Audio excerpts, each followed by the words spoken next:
Morning students, class 4 में हम जो है अभी तत्काल में भेजे थे आपका एक पीडीएफ जिसमें कि चर्चा हुई थी वर्ण को लेकर के, जो चैप्टर नंबर 2 है व्याकरण का।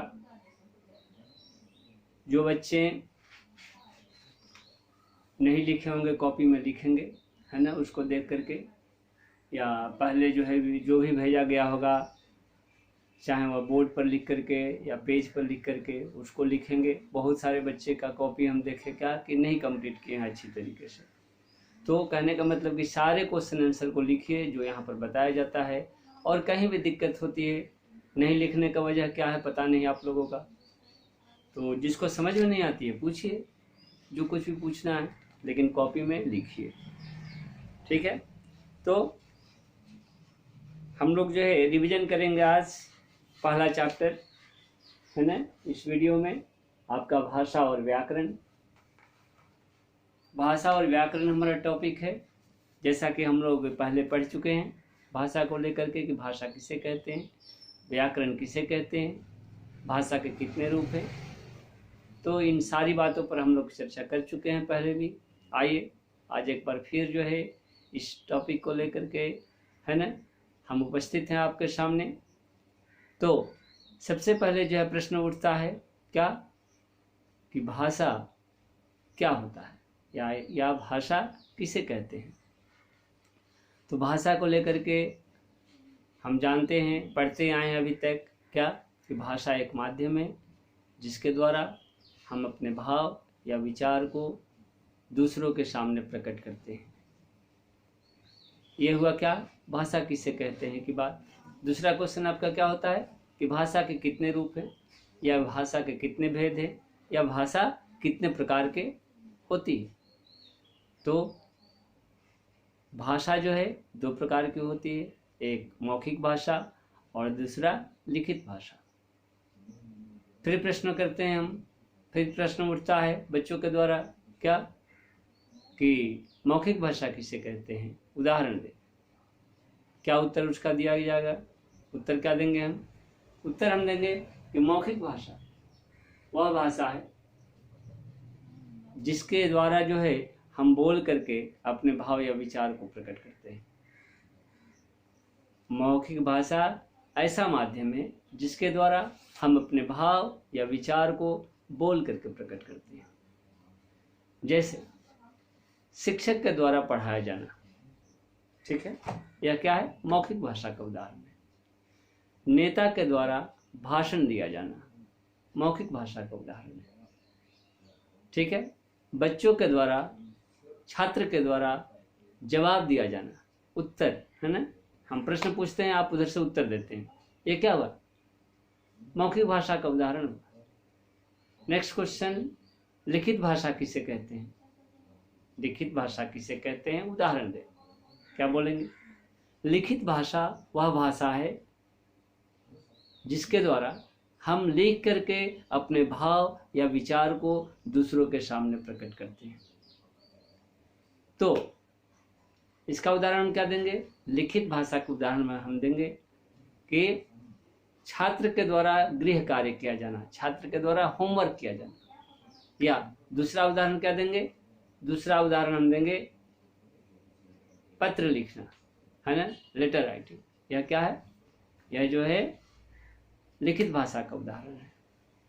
तो इस तरह से जो है हम भाषा क्या है, भाषा किसे कहते हैं, भाषा के कितने भेद हैं, इस पर मुख्य बातें क्या पढ़े, विशेष बातें क्या पढ़े, भाषा को लेकर के हमारा मुख्य बिंदु क्या रहा।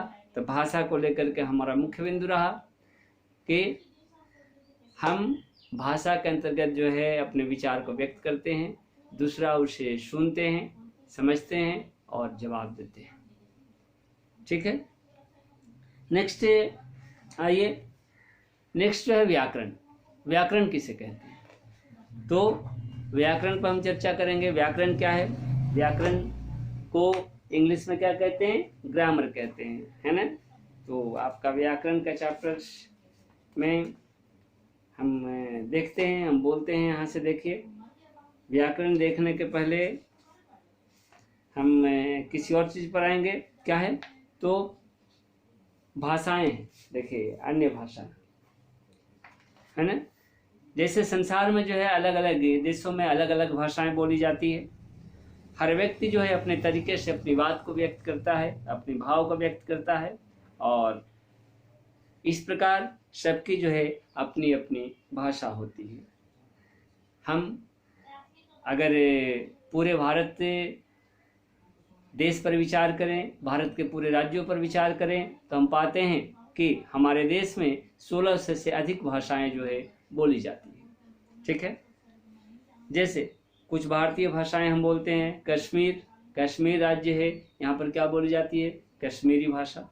पंजाब में पंजाबी भाषा, उड़ीसा में उड़िया भाषा, महाराष्ट्र में मराठी भाषा, है ना, जर्मनी में जर्मन भाषा।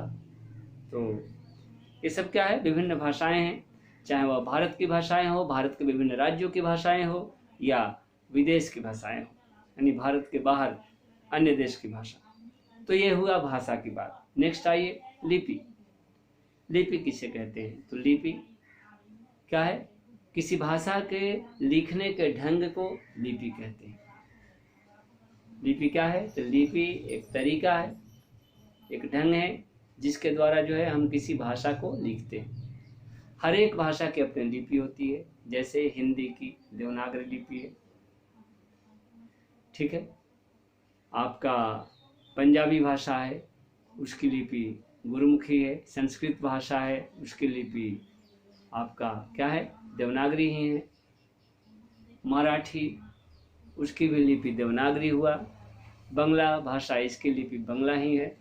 और इस तरह से क्या है, यह है लिपि की बात हुई।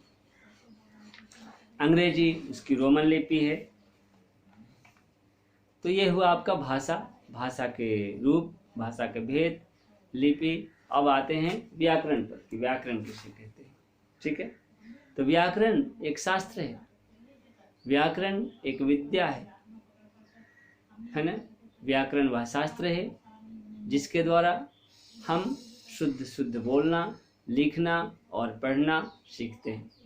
यानी व्याकरण क्या करता है, व्याकरण हमें शुद्ध बोलना, लिखना और पढ़ना सिखाता है। अगर व्याकरण नहीं रहे तो हम न शुद्ध रूप से बोल सकते हैं, न लिख सकते हैं, न सुन सकते हैं। ठीक है,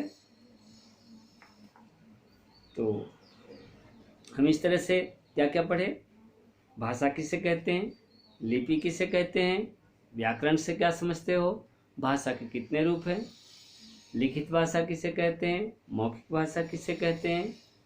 ठीक है, इन सारे क्वेश्चनों पर हम चर्चा किए, इन सारे बिंदुओं पर हम चर्चा किए। जैसे में आइए देखिए, ये पेज नंबर 11 का क्वेश्चन यहाँ पर है ना, मैच द फॉलोइंग में है। नीचे दी गई भाषाओं की लिपि बताइए। जैसे हिंदी की लिपि क्या लिखी गई है, देवनागरी। अंग्रेजी की लिपि क्या हो जाएगी, रोमन। पंजाबी की लिपि क्या होगी, पंजाबी की लिपि गुरमुखी। उर्दू की लिपि फारसी, और बांग्ला की लिपि बांग्ला, है ना। तो मैं समझता हूँ कि सारे बच्चे लिखे होंगे इन सब बातों को, है ना। नेक्स्ट हम लोग मिलेंगे अगले वीडियो के साथ, जिसमें हम लोग चर्चा करेंगे। लेसन नंबर 2 किया जा चुका है, वर्ण विचार, है ना। वर्ण पर बातें हो चुकी है, भाषा पर भी हो गई। नेक्स्ट हम लोग मिलेंगे तो चर्चा करेंगे क्या, संयुक्त व्यंजन पर। तो आज के लिए इतना ही, नेक्स्ट मिलते हैं, धन्यवाद।